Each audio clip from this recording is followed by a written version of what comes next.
numerous different things that factor into success for a position, especially a quarterback. How good was the defense you're playing against? How good are your receivers? How much protection do you have? And this is the thing that, like, he's been given a great gift and he's had a legendary career, arguably, and I will say this, he has had the greatest career of all time, but that does not make him the greatest player of all time. Because you don't believe it can boil down to a player when it's a team sport. Correct.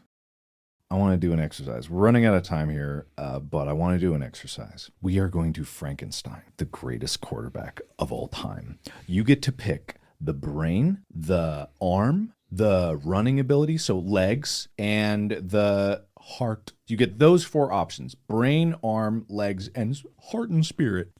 Okay. Well, you know already? I have an idea. All right. Brain of Peyton Manning. Why? Peyton Manning was historically known for practically being his own offensive coordinator. He also has a giant forehead, so he has a big noggin in there.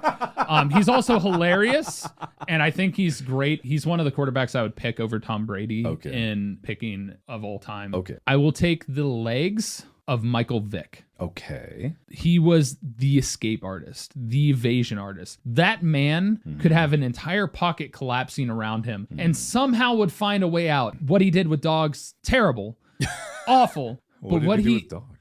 Dog fighting, bad stuff. Oh, yeah. He went to jail for it. But from a overall standpoint, the man was a freak athlete who was absolutely tremendous capabilities. And he's a lefty. He threw the ball with his left hand. That's very rare in the NFL. So that was really cool. Is he left-legged? Because that's what we're ripping off of him. Yep. A lot of people for current times would probably say Lamar Jackson. The history of Michael Vick, I think, is just better. Okay. The heart. Heart and soul, the spirit, the inspirational part, the real drive. You know what? I got to give it to Tom. I gotta. You were saying a lot about he's a good leader and work ethic. All right, so we've plucked the heart from Tom Brady. No.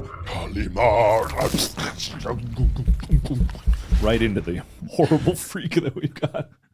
We'll take the whole chest,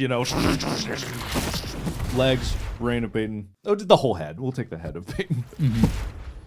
Arms. The arm is so difficult for me.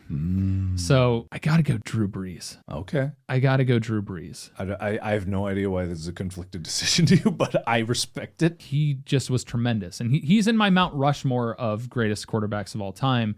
So, like, the people I could say are, like, amongst the greats that have played tremendously well, but I can't pick one. Standing behind that is this nightmare Frankenstein with the legs of Michael Vick, the arms of Drew Brees, the head of Peyton Manning, and the chest and torso and heart of Tom Brady.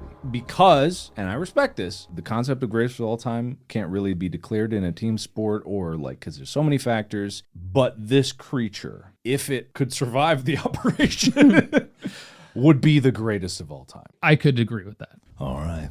And so to conclude the illustration I was building at the end, the game was good, but there was a horrible accident. Pile up. There was a fumble and they all dove in at the same time. There was a big cartoon Acme Looney Tune style cloud and out popped the horrible amalgamation. The true goat.